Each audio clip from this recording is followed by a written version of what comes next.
Merci, bonjour. Alors, donc ma conférence est faite pour faire en sorte que tout le monde comprenne. Si jamais il y a un moment où je fais trop vite, ou il y a quelque chose que je dis qui est pas compréhensible, vous n'hésitez pas à lever la main, et puis je réexplique. Ok ? Bon. Alors, on va parler d'Ubuntu. Alors, Ubuntu, donc ça se dit pas Ubuntu, mais Ubuntu. Et pourquoi ? Parce que ça vient d'un mot qui existe dans un dialecte africain,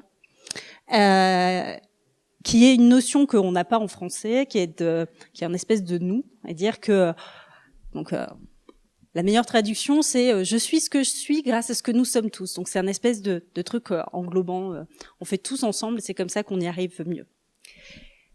Et donc c'est pour ça que ce nom-là a été donné à ce logiciel-là, pour faire en sorte que justement ça englobe cette philosophie-là de on fait tout ensemble, et puis du coup on y arrive mieux parce qu'on est tous ensemble et qu'on fait les choses ensemble. Donc c'était ça, l'idée c'était de faire en sorte d'amener cet esprit-là au monde informatique.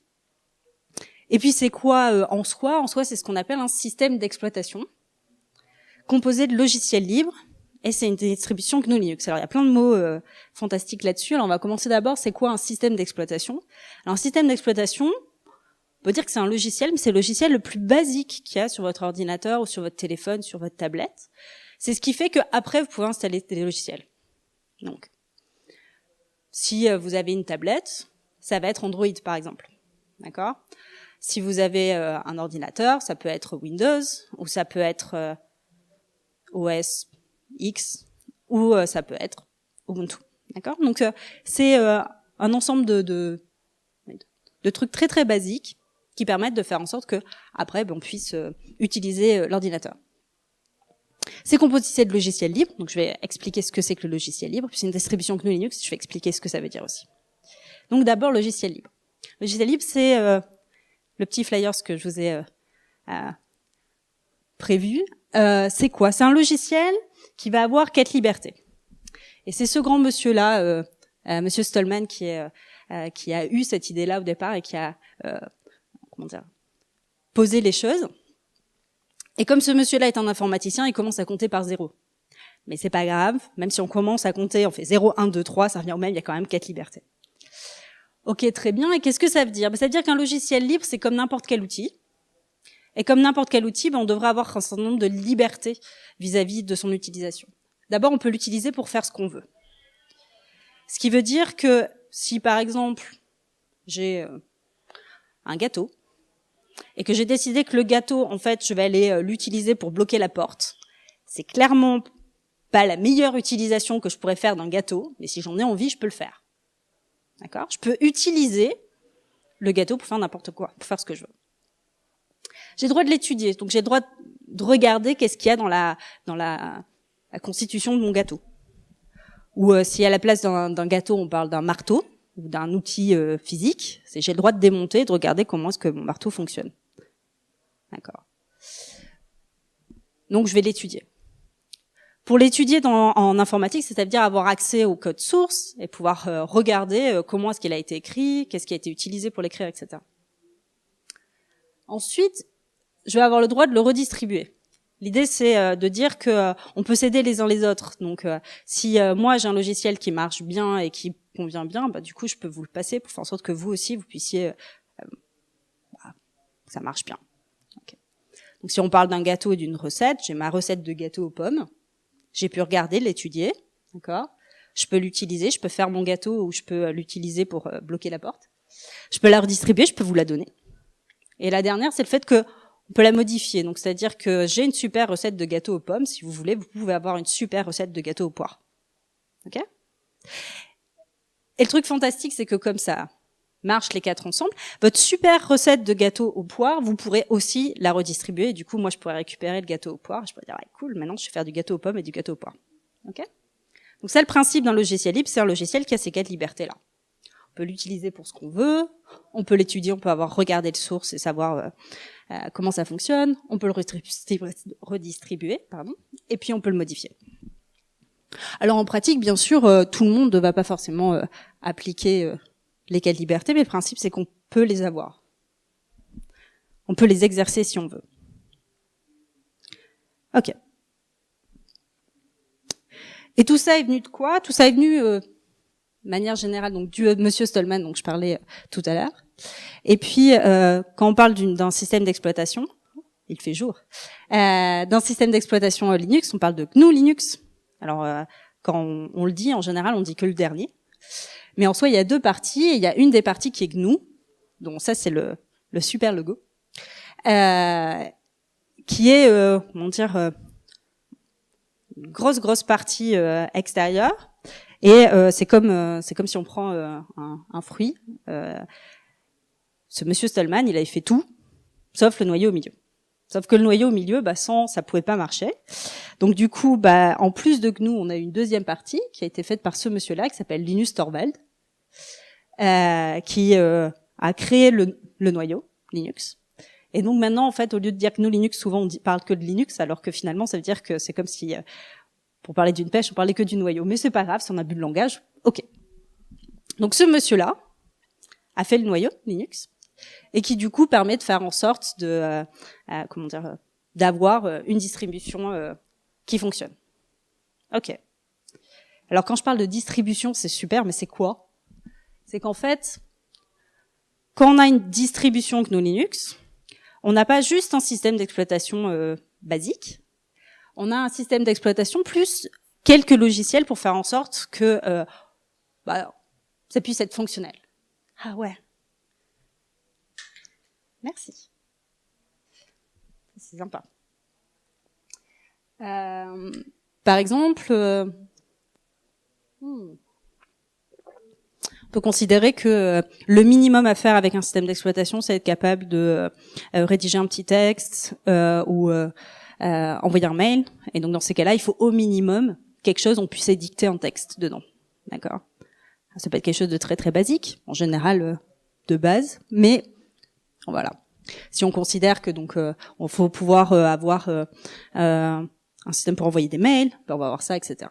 Donc une distribution GNU Linux, c'est ça. Donc c'est le noyau Linux. Son logo c'est le pingouin ou le manchot. Manchot. Faut pas que je me fasse reprendre. Linux, GNU. Donc on a dit l'extérieur. Et puis un ensemble de logiciels. Et il y en a plein. Plein. Il y en a d'autant plus que, comme je disais avant, ce qui est super avec le logiciel libre, c'est qu'on peut l'étudier, le modifier et le redistribuer.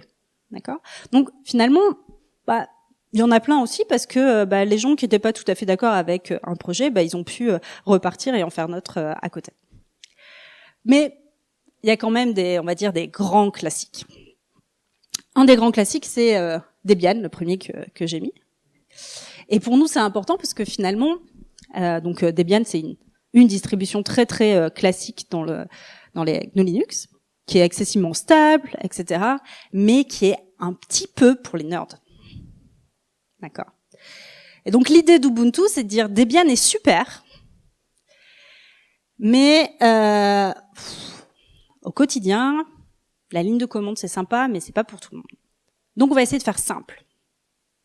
Et donc du coup, c'était ça l'idée d'Ubuntu. Ubuntu, en fait, c'est une distribution qui a été, dont l'objectif, c'est de faire en sorte que ça puisse être utilisé facilement, passant de manière générale que par l'interface graphique, que ça soit joli, que ça soit accessible à tous, et puis que ça soit libre, et que ça soit gratuit. Et donc l'idée d'Ubuntu, il vient de Mark Shuttleworth, donc ce monsieur-là, qui a fait fortune en sécurité informatique et qui après a monté une société qui s'appelle Canonical et un projet Ubuntu. Et la société Canonical fait partie des, des gens qui majoritairement donnent les sous au projet Ubuntu pour faire en sorte de pouvoir financer les développeurs, etc., pouvoir faire avancer.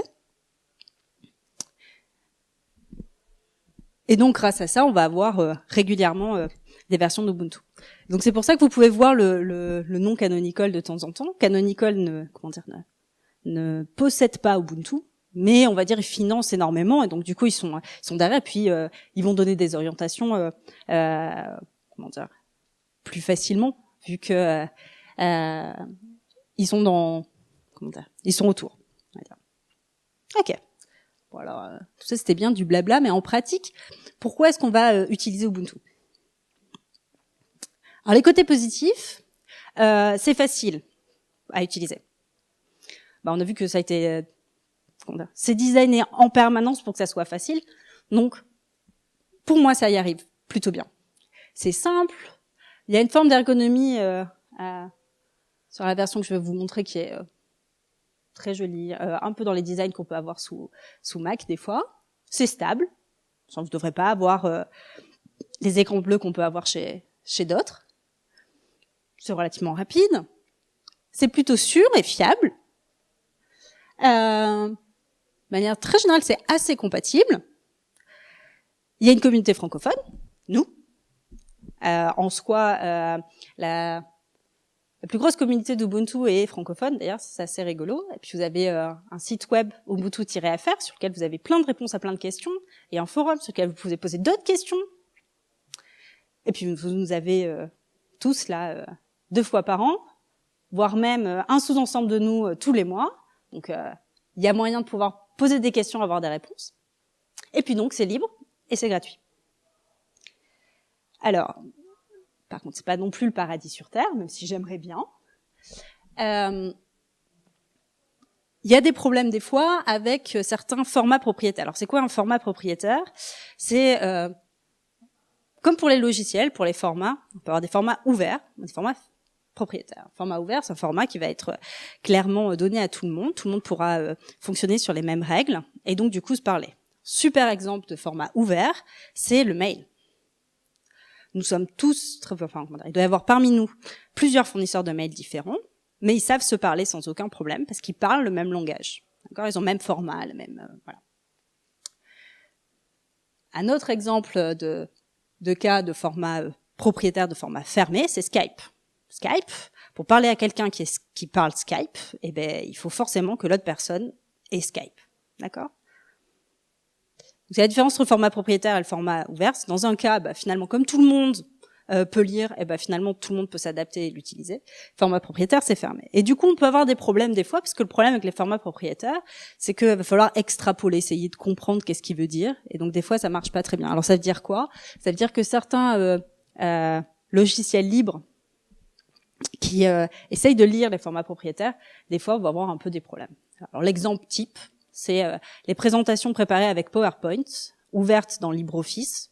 Souvent, elles sont un peu moches, il faut refaire une partie de la mise en forme.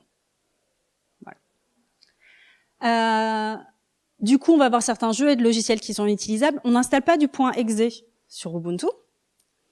À la place, on va avoir un système de dépôt. On va avoir un endroit sympa où grosse majorité de logiciels et on va aller chercher là-dedans, comme vous le faites dans vos dépôts sur Android ou sous la pomme. Même principe. Mais du coup, des fois, on va avoir certains jeux qui ne sont pas sortis sous Ubuntu qu'on aimerait bien avoir et c'est plus compliqué. Alors, on a des petites solutions de contournement parce que quand même, le principe, c'est que quand on n'arrive pas à voir ce qu'on veut, on essaie de trouver des moyens contournés pour le faire, mais il y a quand même certains cas où vous serez limité. Et puis après, sur les périphériques, quand vous allez souvent acheter des périphériques, il va y avoir le logo pour Windows et pour la pomme, donc vous allez savoir si ce périphérique-là marche pour l'un ou pour l'autre. Et malheureusement, souvent les constructeurs mettent pas le logo pour Linux. Alors si vous voyez un pingouin, vous savez que c'est bon, mais souvent ils le mettent pas, même quand ça l'est. Et donc du coup, ça veut dire qu'il va falloir que vous regardiez avant si oui ou non il est compatible. Donc voilà. Bon. Mais l'un dans l'autre, on y arrive. On y arrive parce que on va avoir pour une grosse partie des logiciels propriétaires ou des formats propriétaires, on a des alternatives libres qui existent. Et puis on va réussir soit en cherchant dans la communauté, en envoyant un mail sur le forum ou autre, en disant comment est-ce que je peux faire pour ouvrir tel ou tel truc. Souvent, on trouve des solutions. Et puis quand il y en a pas, c'est la dernière ligne là. Quand je parle de virtualisation de dual boot, alors de dual boot, ça veut dire quoi? Ça veut dire que je vais avoir sur le même ordinateur Ubuntu et à côté un autre système d'exploitation, par exemple Windows. La virtualisation, c'est quoi? C'est je vais avoir mon Ubuntu et à l'intérieur, je vais avoir un logiciel. Alors, un des logiciels classiques qu'on utilise, c'est Play on Linux, donc jouer sur Linux, qui va faire croire au logiciel qui tourne qu'il est sur Windows, alors qu'en fait non. D'accord ? Ça ralentit un peu les choses, mais ça permet de faire tourner des logiciels dont on a vraiment besoin de manière critique, mais qui n'existent pas sous Linux et sur Ubuntu en particulier. Ok. Bon. Très bien, mais qu'est-ce qu'on peut faire du coup avec Ubuntu ? Alors tout ce que je vais vous montrer là, c'est ce que vous avez de base. Après, vous pouvez installer tous les logiciels de la planète, mais qu'est-ce qu'on peut faire au départ ? Parce qu'on peut faire de manière basique, déjà, on peut surfer sur Internet. De base, ce que vous avez Firefox. Alors, Firefox, il n'existe pas que sous Linux, c'est exactement le même. Vous retrouverez le même style d'onglet, le même système. Et d'ailleurs, Firefox est un logiciel libre. Ok. On peut envoyer et recevoir des courriels, donc des emails.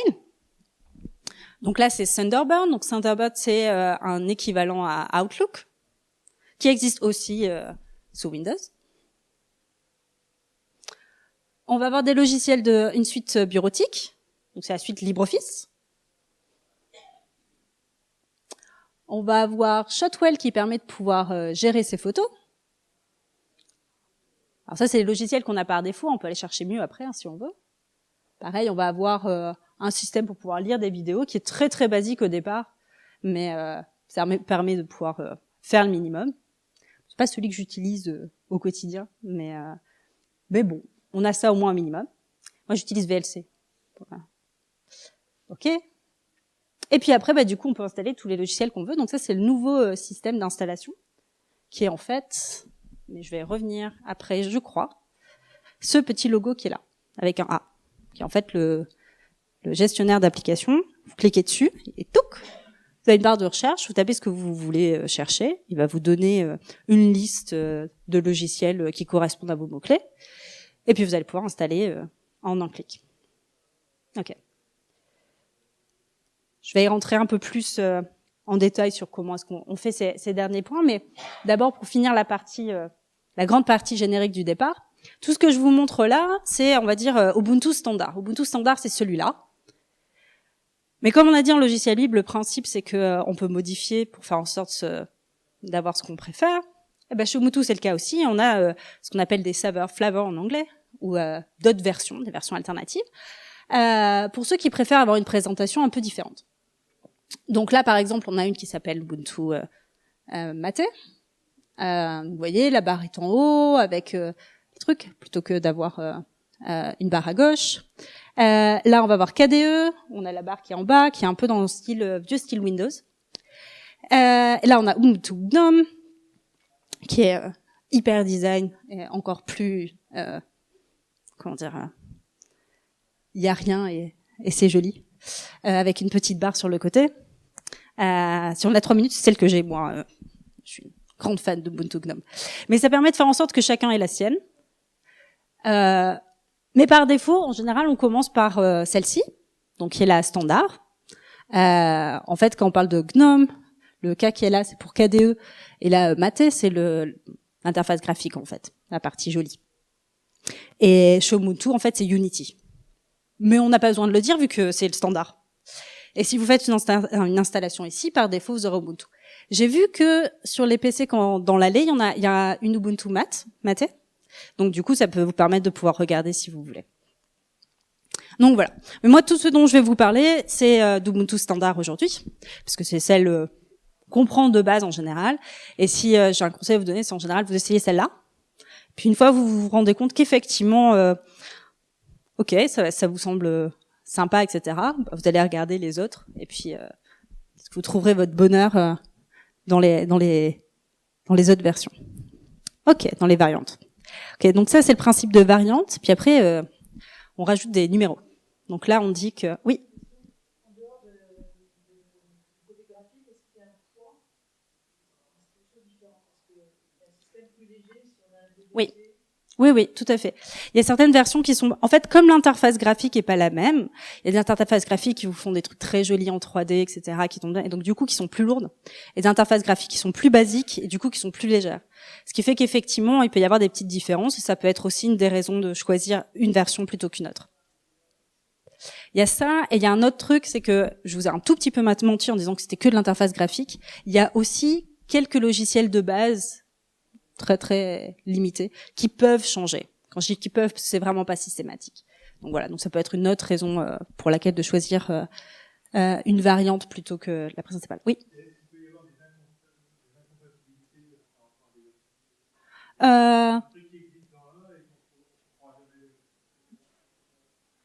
Je pense pas.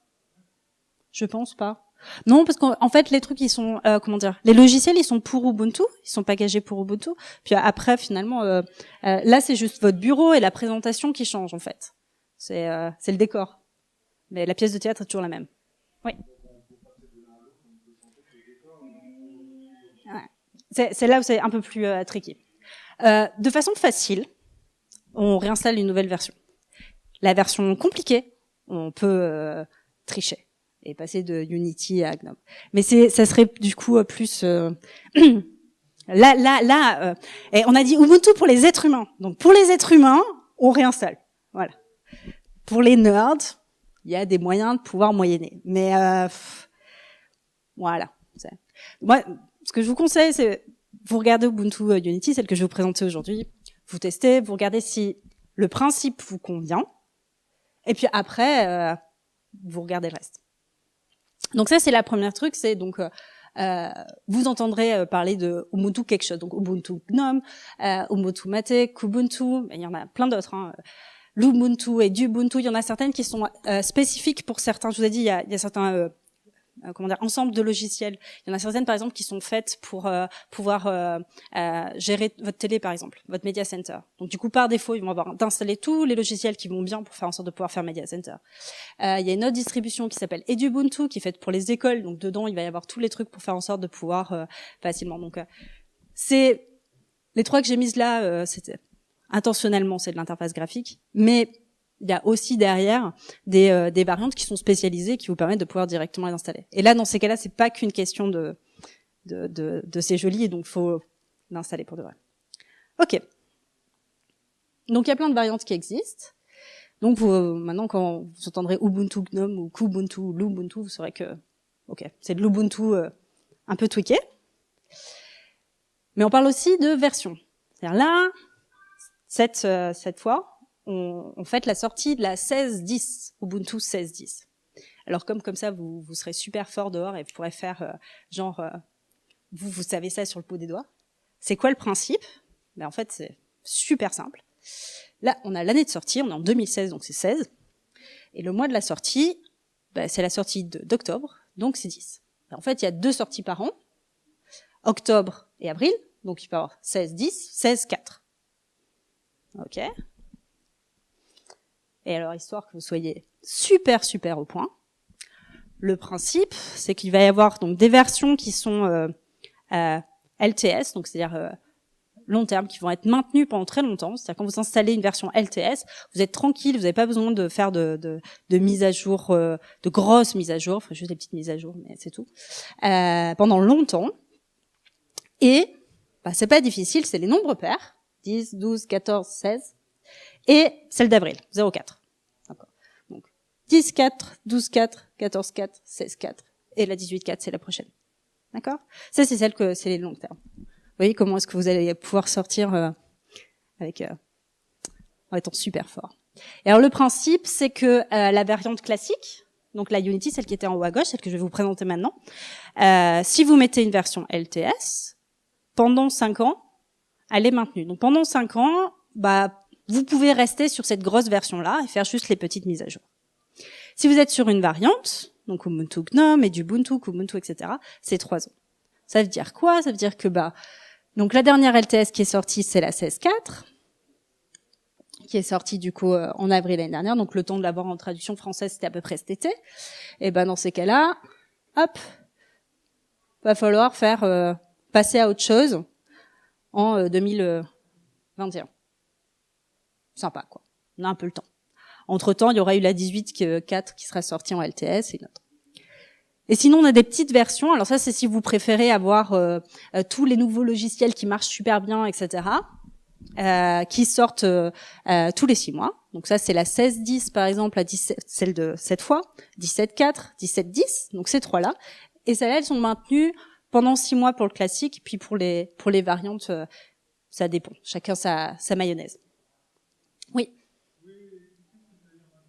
Maintenu. Ça veut dire que vous allez avoir donc maintenu, ça veut dire quoi? Ça veut dire que vous allez avoir toutes les mises à jour, un logiciel, les réparations des bugs qu'il peut y avoir dessus, le fait que peut y avoir de nouveaux logiciels de base, et puis des innovations, par exemple entre la, si je me trompe pas, ça doit être par là, entre la 10 et la 12, on a l'interface qui avait été complètement revue.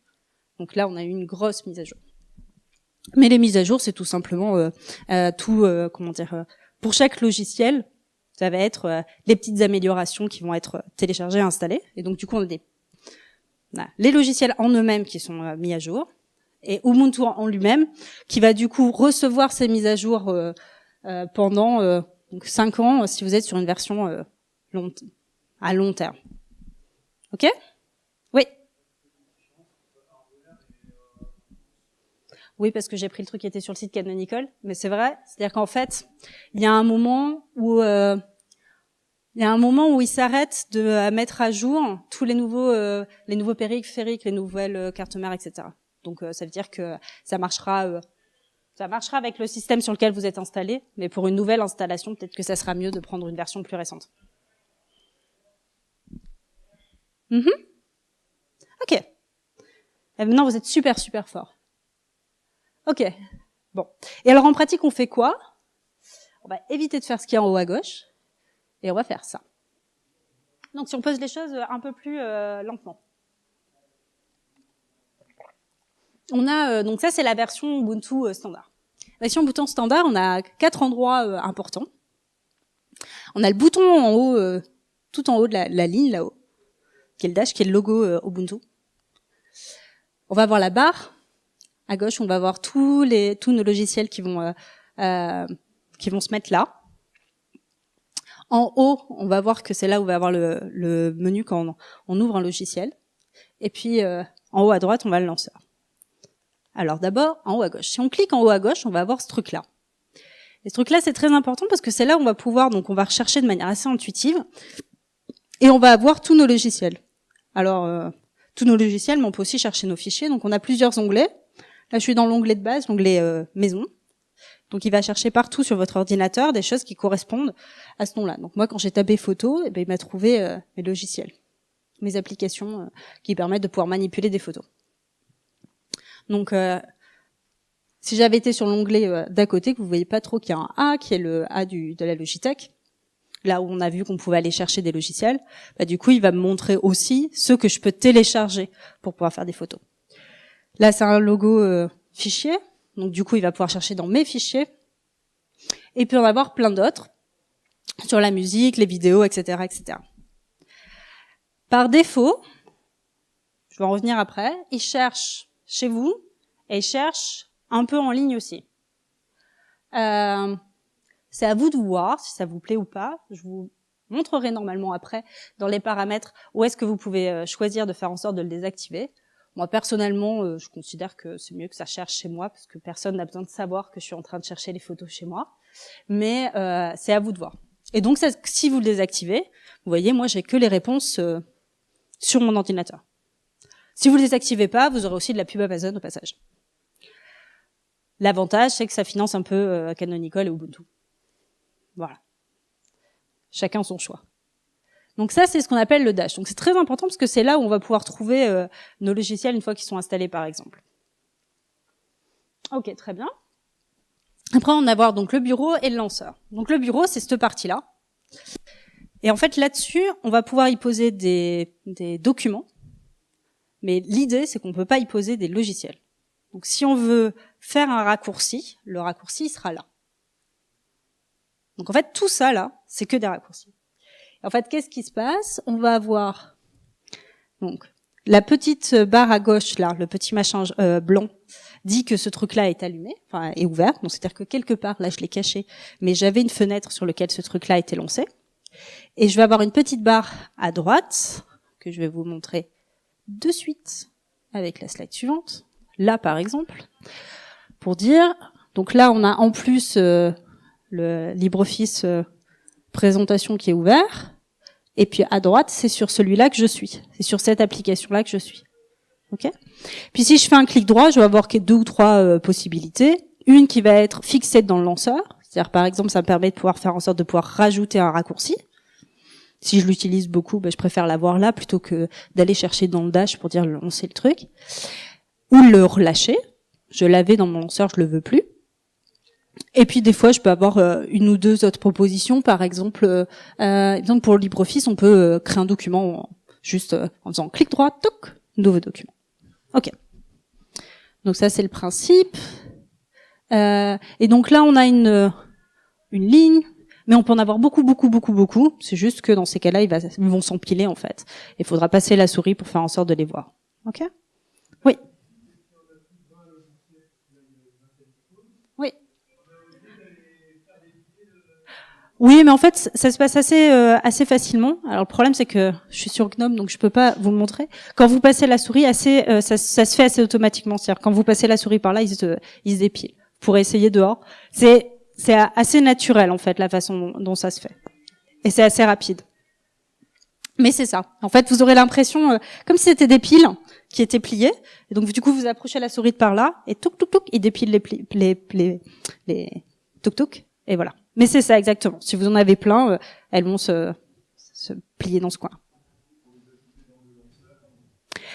Pour les ajouter dans le lanceur, je lance mon appli, par exemple. Hop.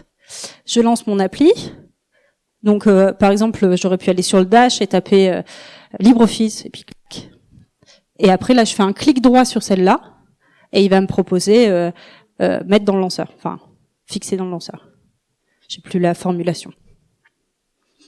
Voilà. Ok. Donc ça, c'est la barre de lanceur. On a un truc un peu étrange, c'est la barre de menu. C'est que vous voyez, donc là, j'ai la présentation qui est ouverte. Et en fait, le fichier édition affichage, il est tout en haut. Et il n'est pas lié à la fenêtre. Donc ça, c'est un truc où il faut un peu s'habituer, parce que c'est un peu atypique. Oui.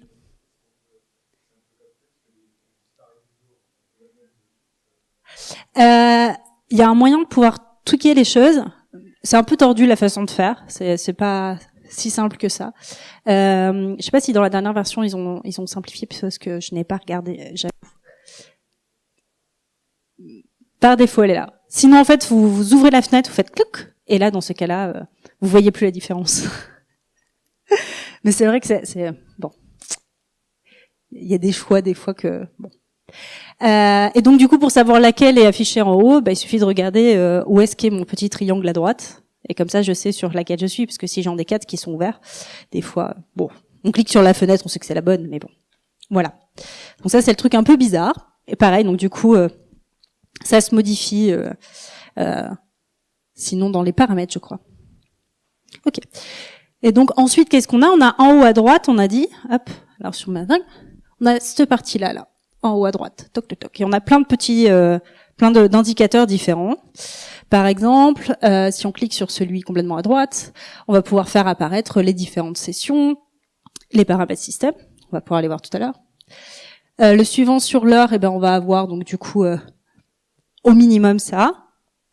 Si on a installé un calendrier en ligne, etc., on peut avoir en plus nos rendez-vous qui vont s'afficher. Ensuite, on va avoir le son. Donc là, par exemple, j'ai Spotify sur ce PC-là, donc du coup, il me l'affiche là. Mais sinon, par défaut, vous allez avoir Rhythmbox, qui est le logiciel libre qui va bien. Donc du coup, il va vous l'afficher. Vous pourrez directement lancer votre musique là. Ensuite, sur la petite enveloppe, ce sera messagerie Thunderbird. Par défaut, ce que vous avez. Quand vous recevrez un mail, ça deviendra bleu. Et du coup, vous l'aurez là. De la même manière, vous pourrez avoir un indicateur avec si vous êtes sur une messagerie instantanée qui fonctionne avec. Bon, après le FR, c'est pour changer le calendrier. Et le dernier, comme j'étais sur un fixe, il m'indique ce qui va bien pour Internet. J'aurais été sur un portable, j'aurais eu à la place le Wi-Fi, le symbole du Wi-Fi. Et puis du coup, j'aurais pu changer le truc et j'aurais eu le symbole de la batterie avec pour savoir où est-ce que j'en étais pour la batterie. Donc on a plein de petits indicateurs qui sont en haut, qui permettent de pouvoir souvent sous la couleur ou qui changent de forme pour faire en sorte de poser un premier niveau d'alerte. Et puis quand on clique dessus, on va avoir le détail de ce qui se passe derrière. Et donc de nouveaux logiciels peuvent installer de nouveaux indicateurs. Donc un exemple, c'est que si vous avez, je sais pas moi, un système de messagerie ou d'appel en ligne, c'est pas du libre, mais par exemple Skype, parce que je sais qu'il y a plein de gens qui l'utilisent, vous allez avoir un logo de Skype qui dit vert ou si vous êtes connecté, par exemple. Donc il peut y avoir des logiciels qui installent des indicateurs. Ok. Donc on a parlé de paramètres. Donc si on clique sur paramètres, on va voir ça qui s'ouvre. Et donc là-dedans, il y a deux choses super importantes. Celui-là, sécurité, confidentialité. C'est là-dedans vous allez dire si vous ne voulez pas envoyer toutes vos informations quand vous tapez dans le dash sur Internet et avoir des pubs Amazon. Donc celui-là. Et puis celui-ci. Bon, soyons honnêtes, l'apparence est aussi super important pour faire en sorte de choisir son fond d'écran, mais ça, c'est pour vous. Donc pour moi, le deuxième, c'est détail. Ok, et là-dedans, détail, je vais avoir ceci, qui va me dire le minimum, le résumé de mon ordinateur, et puis il va me dire si mon système est à jour ou pas. D'accord. Donc comme j'avais fait la mise à jour rien que pour vous, pour avoir la dernière version long terme pour faire la présentation, le système est à jour. Donc j'ai triché et j'ai repris mes slides de la dernière fois, où j'étais sur la 14.4. Et les slides de ma dernière fois, c'était bien parce que du coup, il y avait des mises à jour à faire. Ah ben du coup, ça marche bien. Mon exemple, là, vous voyez, ça c'est les piles. Là, du coup, j'en ai beaucoup plus. Donc, oui.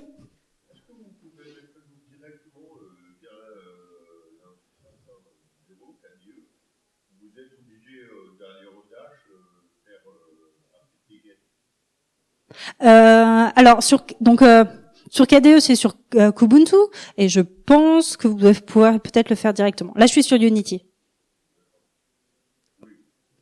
Voilà, parce que je présente Unity par défaut ici.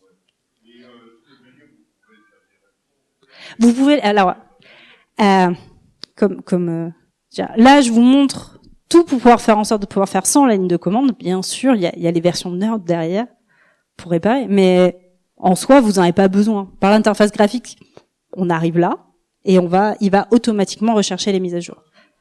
Et donc, il cherche automatiquement, pouf, et de temps en temps, ça lui arrive, donc il fait ça. Et de temps en temps, il fait ça. Alors là, je le fais, où moi, je suis allée volontairement cliquer sur détails, etc., pour l'obliger à le faire, parce que j'avais des slides à préparer. Mais de manière automatique, il le fait tout seul dans son coin. Donc, il va y avoir un moment, je sais pas, quand vous allumez votre PC, vous allez avoir cette fenêtre qui va s'ouvrir en disant pouf, d'accord. Il y a des mises à jour à installer. Et donc quand il y a une mise à jour à installer, le principe c'est est-ce que vous êtes branché, si vous êtes sur un ordinateur portable, faites en sorte d'être branché sur l'électricité pour pas ne plus avoir de batterie au milieu. Et est-ce que vous avez de l'internet qui est stable? Et modulo ça, tout va bien, vous pouvez installer. Il va aller chercher directement deux types de mises à jour, les mises à jour de Ubuntu, et puis tous les logiciels que vous avez installés par le gestionnaire d'application, il va être inscrit entre guillemets aux mises à jour de ces logiciels-là. Donc il va aussi vous proposer, si jamais il y a des mises à jour, les mises à jour de ces logiciels-là. Okay. Ça c'est le côté super cool. Ok. Donc on dit que tout va bien. Et là, ça fait partie des très très très très rares moments où Ubuntu va vous demander votre mot de passe. Le mot de passe administrateur. C'est très rare qu'il vous le demande. En général, quand il vous le demande, c'est le moment où vous arrêtez, on prend 3 secondes et on se dit est-ce que c'est normal, est-ce que j'ai fait quelque chose? Donc en fait, il va vous le demander pourquoi, pour installer des logiciels, désinstaller des logiciels, ou dans les 1% des cas où il y a quelque chose de bizarre qui s'est passé et vous êtes venu demander de l'aide ou vous avez trouvé une commande sur Internet pour débugger quelque chose et vous en avez besoin. Mais de manière générale, c'est très très rare qu'ils vous le demandent. En général, c'est pour installer ou désinstaller le logiciel ou mettre des mises à jour. Donc ok, moi je sais, c'est parce que c'est une mise à jour, donc c'est complètement logique qu'il me demande mon mot de passe, donc je le mets. Et donc, il va installer les mises à jour. Et dans 99% des cas, ça va s'arrêter là. Parce qu'il se débrouille tout seul. C'est pas comme Windows qui vous demande de se redémarrer 350 fois pour faire en sorte d'installer les mises à jour. Il se débrouille. Mais de temps en temps, et c'est assez rare, il va vous dire ça. Donc ça veut dire qu'il y a des mises à jour qui ont été faites, qui sont vraiment d'Ubuntu, de trucs que vous êtes en train d'utiliser là. Et donc il est un peu embêté, il vous demande votre avis. vous pouvez toujours lui dire bah non, je suis en train de bosser, donc plus tard. D'accord. Mais à un moment donné, il faudra que vous redémarriez pour qu'il finisse ces mises à jour. Mais ça arrive très rarement. Pour vous filer une idée, des mises à jour, des demandes de mise à jour, j'en ai toutes les semaines. Parce qu'il y a toujours une petite mise à jour, une fois d'un logiciel, une fois du système, etc. Donc ça, c'est classique. Qui me demande de redémarrer mon ordinateur, ça doit arriver une fois tous les 2 mois, peut-être. Quelque chose comme ça. Donc c'est assez rare. Mais ça peut arriver. Ok. Très bien. Je crois qu'on a fait le tour. Du coup, pour finir, comment est-ce qu'on fait pour tester ou essayer? On peut télécharger Ubuntu sur ubuntu.com. On peut acheter une clé USB Ubuntu module le fait qu'au stand il y en ait un nouveau. Il me semble qu'ils en avaient refait, mais je ne sais pas. Donc souvent au stand il y en a. Sinon on peut l'acheter en ligne. Venir à une Ubuntu party comme là. Donc dans ces cas-là, vous venez avec l'ordinateur qui va bien. Si vous voulez faire donc un dual boot, donc avec garder le système que vous avez déjà, vous avez fait une défragmentation avant, etc. Vous venez, vous allez voir mes collègues et ils vous aident. Participer un samedi du libre, donc ça c'est premier samedi par mois. Donc pareil, c'est ici aussi, c'est dans la salle qui est derrière. Donc là, vous allez avoir d'autres personnes qui vont vous aider, qui sont les mêmes. Donc il y a plein de moyens de pouvoir faire en sorte de l'obtenir. Oui, vous pouvez aussi récupérer le DVD. J'y pense pas parce que j'ai pas de lecteur DVD moi, mais effectivement, tout à fait. Oui. Oui. C'est un peu compliqué? Vous êtes sous quoi? Sous Windows? Alors sous Windows, c'est très facile en fait, beaucoup plus facile que sur le reste parce qu'il y a un logiciel libre qui s'appelle Linux Live, Lili. Et après là, c'est du clic clic clic clic clic et c'est très très facile. Linux Live. Sauf que Linux Live, L-I-V-E. Lili.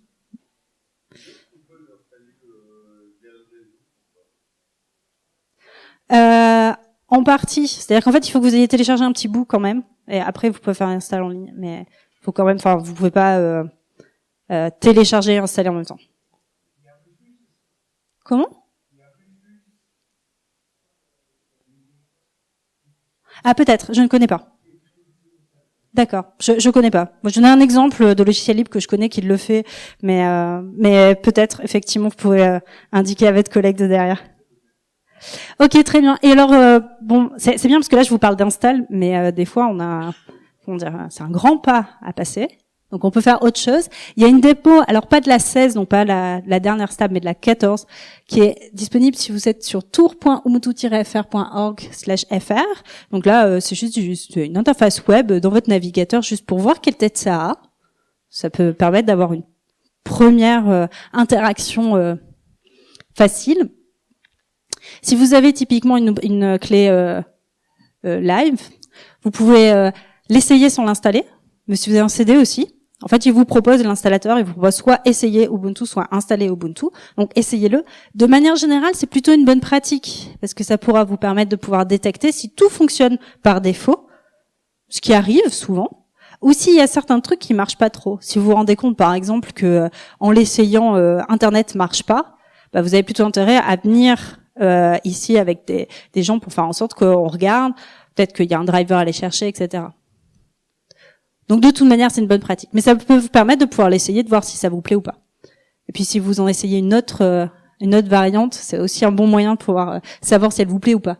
Puis après, vous pouvez l'installer donc en dual boot à côté d'un autre système en gardant votre Windows par exemple. Donc vous aurez les deux. Et quand vous lancerez votre ordinateur, il vous proposera de changer. Et puis sinon, vous pouvez l'installer directement. Oui.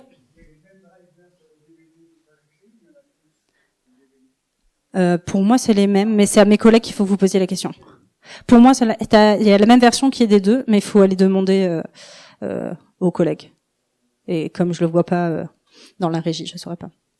Donc, comme je disais, Ubuntu une grosse communauté francophone. Donc, vous trouverez sur Ubuntu-FR une grosse partie des réponses à votre question. Et sinon, si vous n'avez pas le temps, parce que maintenant on est dimanche déjà, de faire l'install, sachez que le prochain samedi du libre, c'est le 3 décembre de 14h à 18h juste derrière. Et vous aurez très probablement des collègues pour vous aider. Donc voilà. Un peu de la pub pour les copains. Et donc, voilà, est-ce que vous avez des questions ?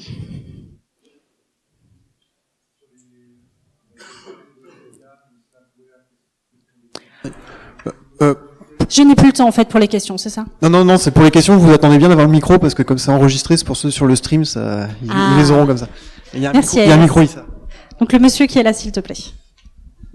Voilà, vous avez parlé tout à l'heure donc de Debian, de Slackware, etc., de Red Hat.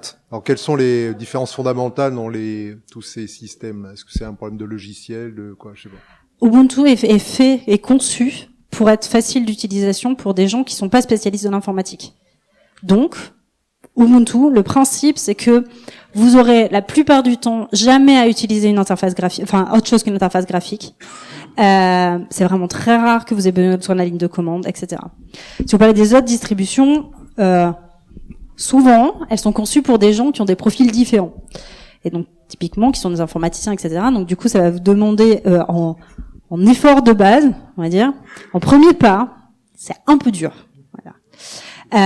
Mais je veux dire, il y a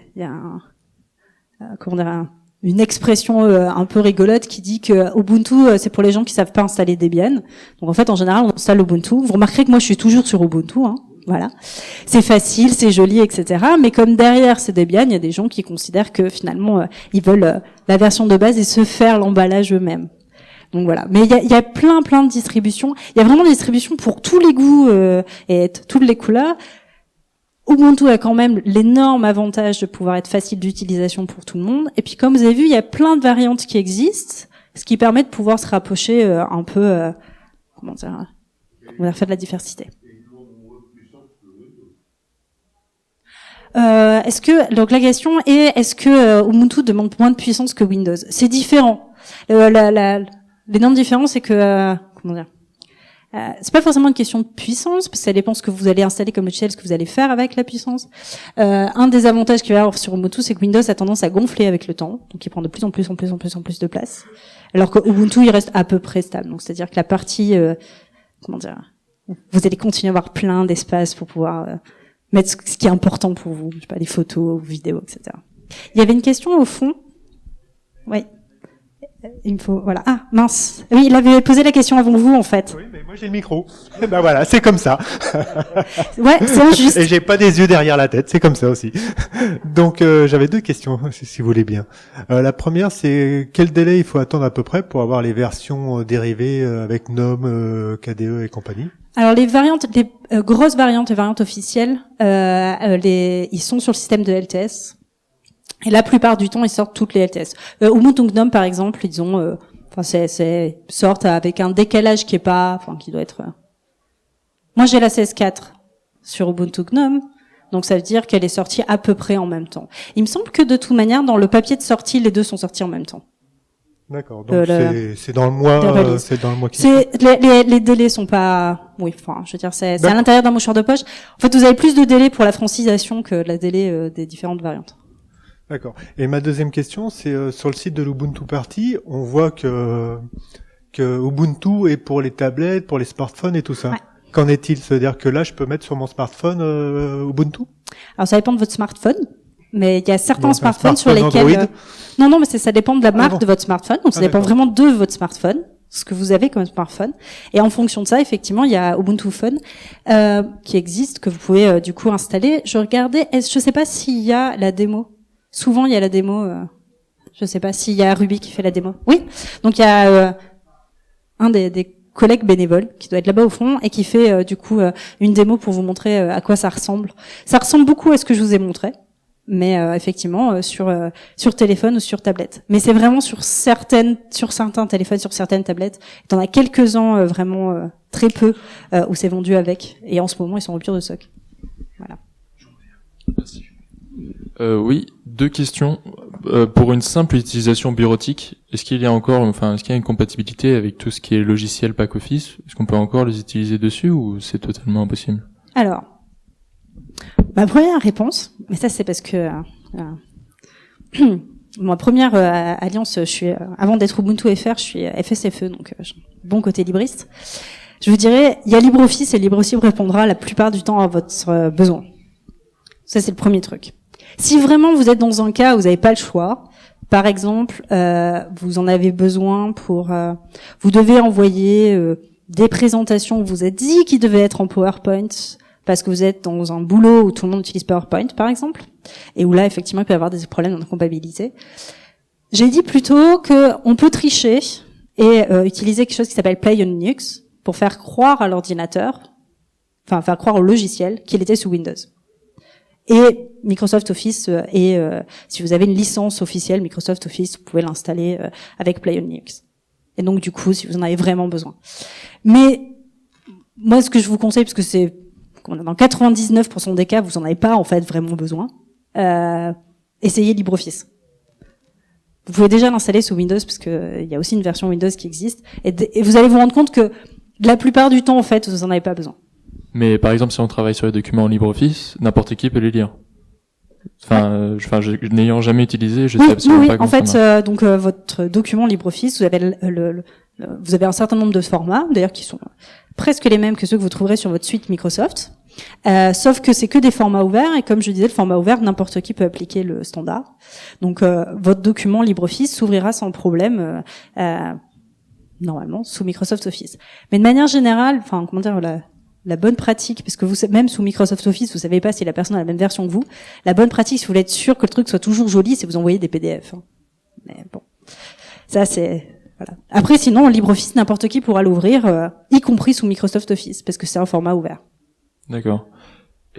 Pardon, une deuxième question, si possible. Vous avez dit tout à l'heure qu'il était possible de l'installer en dual tool, d'avoir OS et par exemple Ubuntu. Est-ce que la machine, est-ce que ça commence à être un peu lourd pour la machine d'avoir 2 systèmes d'exploitation? Ça dépend de votre machine. Sur la plupart d'entre elles, non. En fait, c'est plus une question de combien est-ce que vous avez de place de HDD, de disque dur en fait. D'accord. Parce qu'en soi, la machine, elle fait tourner qu'un OS à la fois. Soit vous en démarrez l'un, soit vous démarrez l'autre. Le problème, c'est qu'il faut que vous ayez suffisamment de place pour pouvoir avoir, 20-25 gigas minimum pour faire en sorte de pouvoir avoir une Ubuntu, peut-être 30 quand même. Ça dépend ce que vous voulez faire. Vous en faudra plus si vous voulez installer plein de jeux. Plus les 60 minimum que vont demander Windows, facile. Sachant qu'en plus, lui, il grossit, donc dans le temps, voilà. Et donc, il faut que vous ayez au moins tout ça, plus... je veux dire, on n'a pas qu'un système d'exploitation. Vous voulez avoir, des vidéos, des photos, etc. Donc, c'est-à-dire que vous allez devoir avoir 60 plus 30, donc 90 gigas plus autre. Donc, si vous êtes suivant ce que vous avez comme disque dur, c'est plus ça votre limitant que le logiciel, que la puissance en elle-même de l'ordinateur. Ouais. Ok. Micro. Attendez, micro. Bah oui. Pardon. En parlant justement du dual boot, oui. Imaginons que j'ai Windows et que j'ai Ubuntu et que je mets mes photos, par exemple, à partir d'Ubuntu. Est-ce que je peux travailler sur mes photos ou voir mes photos aussi bien avec Ubuntu qu'avec Windows? Et comment gérer? Alors, ça dépend comment est-ce que c'est fait. Et donc ça, en fait, ça fait partie des questions que vous vous posiez avant d'installer un dual boot. Donc, quand on fait une install, on a plusieurs façons de le faire. Et il y a une des façons qui est de faire justement de mettre le système Ubuntu, le système Windows et le stockage. Dans ces cas-là, le stockage sont en clair, ce qui veut dire que n'importe qui se connectera à votre ordinateur avec une left key pourra y avoir accès, mais ça veut dire que vous, que ça soit avec votre Windows ou avec votre Ubuntu, vous pourrez le lire. Donc ça, c'est une possibilité. L'autre possibilité, si vous êtes un peu plus parano, ou bon, c'est que vous allez avoir une partie de votre stockage qui sera sous Ubuntu, qui sera une partie de votre home qui sera dans un truc qui sera spécifique pour Ubuntu, mais dans ces cas-là, vous pouvez demander à ce qu'Ubuntu le chiffre, et dans ces cas-là, l'autre le lira pas. Donc en fait, vous pouvez le faire, vous pouvez avoir un espace de stockage séparé qui soit accessible aux deux, vous pouvez en avoir des qui sont spécifiques à chacun, et qui soient, enfin, depuis Ubuntu, vous pourrez accéder à une partie de ce qui est sous Windows, mais inversement, sera faux. Ça dépend de comment est-ce que vous choisissez de faire les choses au moment où vous faites votre installation. Et surtout, ça sera facile à faire si vous installez et que l'ordinateur est neuf. Ça sera difficile à faire si votre ordinateur, enfin si vous avez un Windows depuis très très longtemps. Parce qu'en fait, il aura fait... Voilà. C'est ça. Et c'est l'heure. Merci beaucoup.